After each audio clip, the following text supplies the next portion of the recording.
வடக்கு மீனவர்கள் கடந்த 3 தசாப்த கால யுத்தத்துக்கு பின்னர் பெரும் பொருளாதார நெருக்கடிகளுக்கு மத்தியில் மீன்பிடி தொழிலை மேற்கொண்டு வருவதாகவும் அவர்களின் வாழ்வாதாரம் பெரிதும் பாதிக்கப்பட்டுள்ளதாகவும் அமைச்சர் ராமலிங்கம் சந்திரசேகர் இந்திய உயர்ஸ்தானிகரின் கவனத்திற்கு கொண்டு வந்துள்ளார்.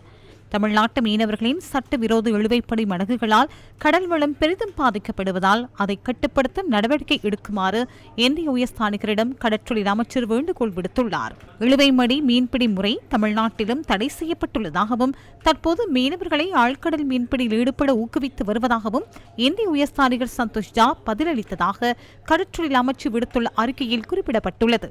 இருதரப்பு மீனவர்களுடனான கலந்துரையாடல்களை ஊக்குவிப்பதன் மூலம் புரிதலை ஏற்படுத்துவதுடன் பிரச்சினைகளுக்கான தீர்வுகளை காண்பதற்கான அடித்தளத்தை உருவாக்க முடியும் என இந்திய உயர்ஸ்தானிகர் தெரிவித்துள்ளதுடன் இந்த கோரிக்கையை அமைச்சர் ஏற்றுக்கொண்டதாகவும் அந்த அறிக்கையில் குறிப்பிடப்பட்டுள்ளது.